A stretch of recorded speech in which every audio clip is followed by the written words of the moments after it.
दिनांक 23/9/2024 रोजी कुळगिरी तालुका जत जिल्हा सांगली येथील ग्रामसेवक यांना त्या कुळगिरी गावच्या सरपंच त्यांचा मुलगा आणि नात जावई ग्रामपंचायतीच्या कामामध्ये हस्तक्षेप करतात। वास्तविकता शासकीय नियमाप्रमाणे कोणताही पदाधिकारी असेल त्यांचा नातेवाईक यांनी कोणत्याही कामकाजामध्ये हस्तक्षेप करण्याचं शासकीय जी आर आहे।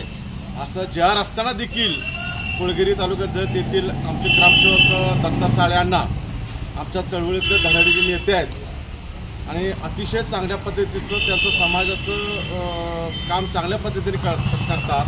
त्या दलित चळवळीमधले आहेत, आमचे खास मित्र आहेत। त्यांच्यावर 23 तारखेला ग्रामपंचायतीचे सरपंच त्यांचा मुलगा आणि त्यांचा नात जावई यांनी आवाज भाषेत शिवीगाळ दिलेली आहे। त्याचा आम्ही जत पंचायत समिती कर्मचारी यांच्या वतीने ग्रामसेवक युनियनला जाहीर पाठिंबा देतोय। जर त्या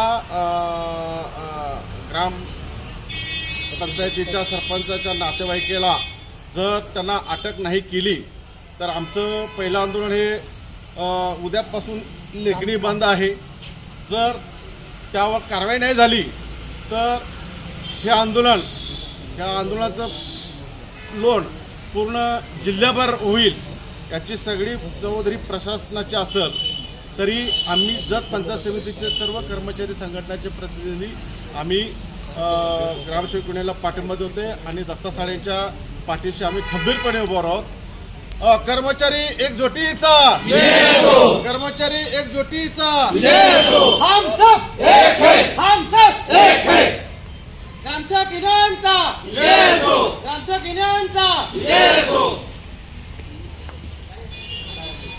सोमवार दिनांक 23/9/2024 रोजी साधारण दुपारी 2 वाजता सरपंचांचा मुलगा अन्नेश हेळवी व त्यांचा जावई या दोघांनी आमचे अण्णासाहेब दत्ता साळे यांना शिवीगाळ करून जीवे मारण्याची धमकी दिली।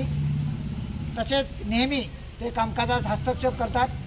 शासनाचे 17 जुलै 2007चा जो जी आर आहे, कुठल्याही शासकीय पदाधिकाऱ्याच्या कामकाजामध्ये त्यांच्या नातेवाईकांनी जर हस्तक्षेप केला तर ती व्यक्ती अपात्र होते।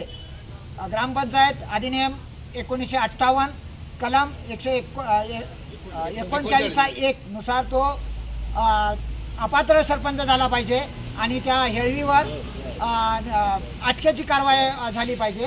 जोपर्यंत त्याला अटक होत नाही तोपर्यंत उद्यापासून आम्ही कामबंद आंदोलन करणार आहे आणि ह्याचं लोन कांबळे साहेब बोलले त्याप्रमाणे तालुक्यात न राहता जिल्हाभर राज्यभर त्याचे व्याप्ती होणार आहे।